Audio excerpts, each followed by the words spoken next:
Good morning, good afternoon, good evening. Whenever this video finds you, I hope you're having a rad time. I'm the Figure Dude, and today we start part 4 of my favorite customs of my collection. Without further ado, let's talk about some figures. Dude.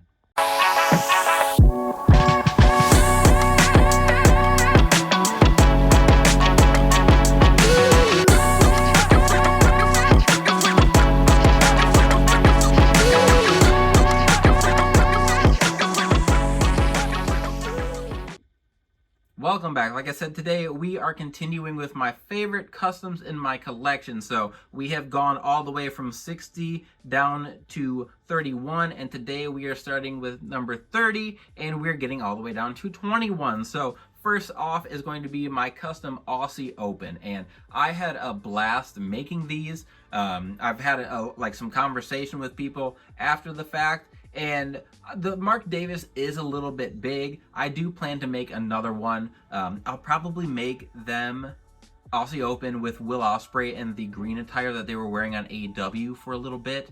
I just have so many other things on the list that I haven't gotten around to redoing these guys. But Kyle Fletcher specifically, I like the formula. I like his formula that I use a lot. So I use Seth Rollins' legs and then the Barry Windham or JBL torso, and I feel like that fits his body and kind of gives him the height that he needs, because he's like 6'3". He's a pretty tall guy, and the Rollins legs are made for Rollins, who's like 6'1". So I thought that worked out. Both of these head sculpts I believe I got from House 14 before he shut down.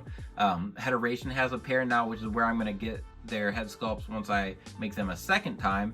The Mark Davis, and then Kyle Fletcher, I forgot to say, but Kyle Fletcher, I keep meaning to make a new version of him, and then he changes something. So he had a little bit longer hair, so I had a head sculpt with his short hair that was going to be his like ROH TV champion, I think it was, look, and then he had longer hair. So then I was going to order that from Heteration, and I did, and then I was going to make that, and then he shaved his head bald and now wears tights. So I've got like 2 or 3 versions of Kyle Fletcher I plan to make, but I'm going to use the same formula because I was really happy with how this one turned out. And the decals themselves were also very challenging because they were so big. They went all the way around the legs. It was just, these were challenging, and that was part of the reason why I didn't make them. But then I did. They turned out well, and it's gratifying. It's nice when you put a lot of work into something and it turns out well. Sometimes it doesn't, but these were not the case. So, well, in my opinion, maybe you don't think they turned out well. But the Mark Davis was Prince, or Lord Tensai was who I used for him, because he had the trunks already, and he was a little bit larger as far as the body and everything. And he's 6'4", like he's a big guy too. And like I said, I feel like it was a little bit big, but I tried to keep it simple as far as formula and just like the parts I had available. So that is Aussie Open coming in at number 30. Now we're moving on. Next up, we are going to have Josh Alexander and Money in the Bank Edge. So on my list, I put Money in the Bank Edge at 29, Josh Alexander at 28. I don't know why I said that so weird. The Edge here is Ultimate Edition Torso. It is based on when he cashed in Money in the Bank against John Cena. I think that was like New Year's Revolution. I hated him so much when he did that. But we have Rated R Edge here. The head sculpt was from a Jakks figure, and it really wasn't, it was relatively simple piecing together. Even the boots that I did, they already had the outline for the bootstraps there, so I just had to paint the silver in, but it came out really clean. I really liked it, and that is a version of Edge that I really wanted, and was shocked we didn't get in the Ruthless Aggression line. We got the purple camo, which I know a lot of people wanted that too, but I think Ruthless Aggression Edge, Rated R Superstar, like this is what kicked it all off. So we've got the briefcase, the Rated R belt, and it's just a figure I think looks really nice, especially with the Lita that we have as well. I think he's supposed to have his right shoulder tattoo, like the star tattoo, but I think I didn't have a decal for it or something. I don't remember specifically, but that is my Money in the Bank Edge right there. And then Josh Alexander, I really like his work. I think that the head sculpt from Heteration was a really good likeness. the tattoos and everything went on well. Just like small details that I think I could do a little better is what kept it from being higher on the list. And like I said, and have said in a couple of the previous showcases, just I love all these customs that are on the list. And really, if I don't like a custom, I just redo it. It's not a big deal. I just have too many in my collection. So I'd had a lot of fun with Josh Alexander. He's a character that he's in TNA, so he's in a big promotion, just not on like a massive stage. He's not in WWE or AEW, so a little lesser known. But like I said, I enjoyed his work. I enjoyed doing this custom, and that's why they came in at 29 and 28. Number 27 and 26. So 27, I've got the Final Boss Ultimate Edition Rock here, and then 26 is going to be my Straight Edge Society Royal Rumble CM Punk. And both of these I really like. With The Rock, like honestly, what kept them out of just the top 25 is like that's like the cream of the crop for me. And the CM Punk, I really like the head sculpt. I picked it up in a bundle deal from House 14 a while back before he closed things down, and when I got it, I thought the hair was a little too big. I didn't love it, and then I painted it up and I completely did completely flipped. I really liked the sculpt, and just as far as how I painted it, I was really happy with it. I've been trying to do a little bit more shading, just more detailed with things to really just trying to take another step in customizing.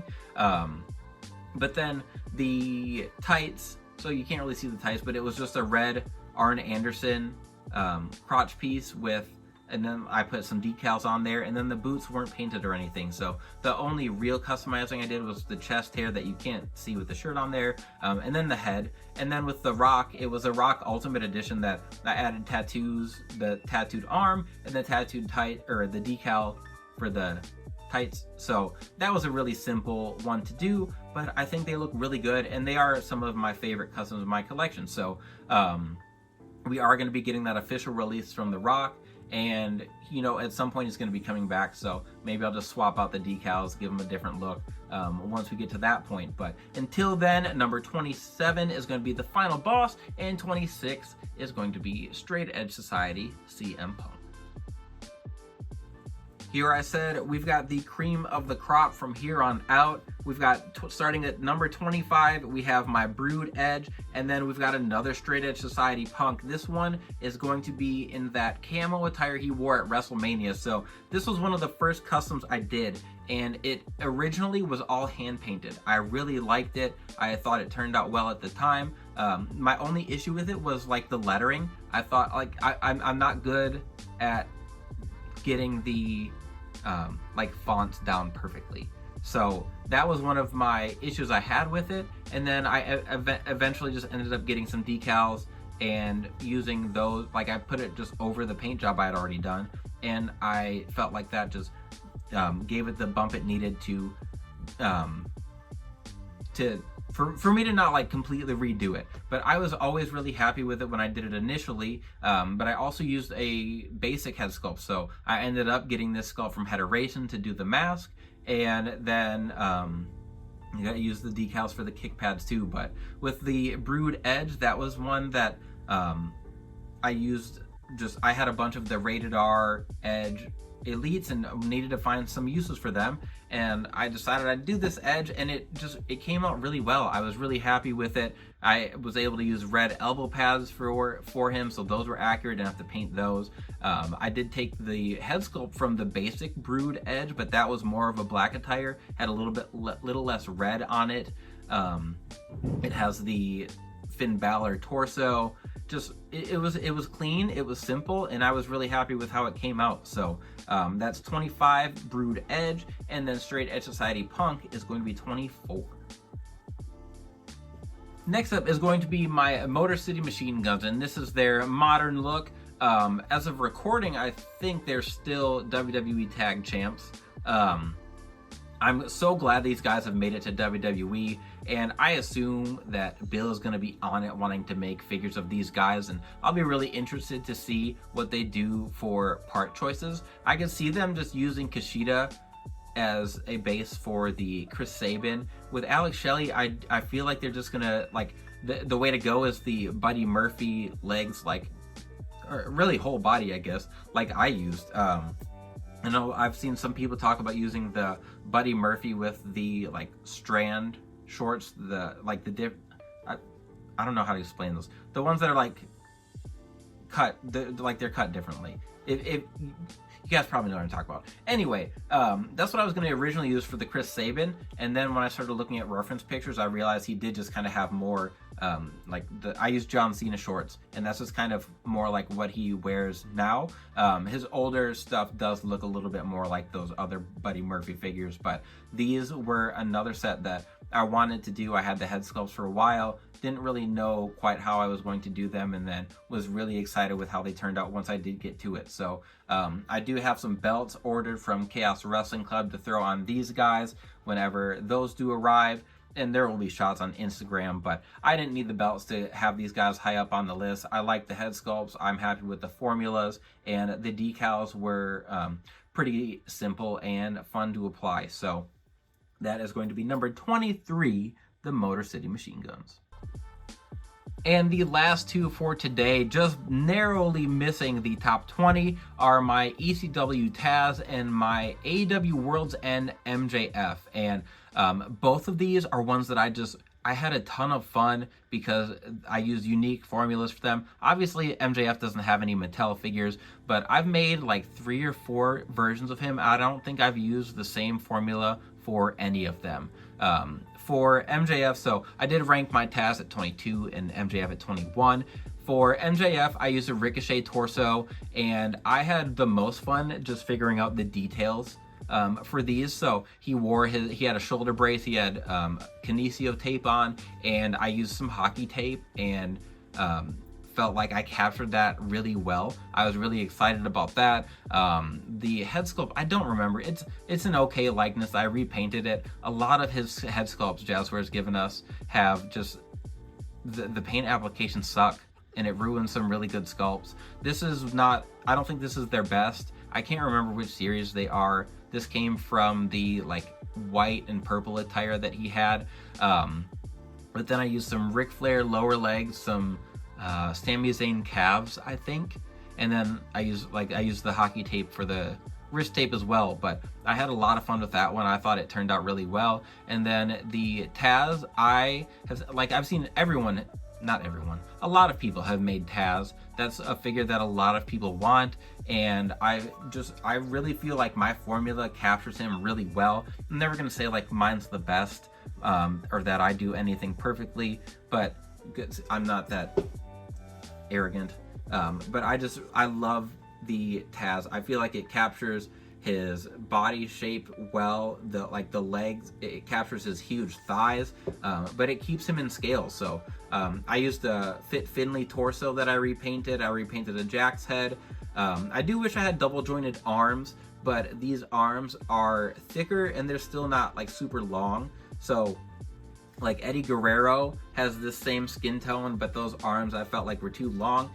And I feel like this captures the stockiness of Taz, but like I said, it keeps him short, it keeps him in scale. I use Bronson Reed legs for him, and like I just feel like I nailed it, and I am happy. I'm really happy with it. I know this Taz was high up on the list last year. I just have a lot of customs I've made since then, and he just couldn't make the top 20 this year. But that is going to be everything for today. So we're going to have 2 more parts after this, and then we're going to get to some of my favorite figures just from Mattel this year. So if you stuck around to the end, I appreciate it.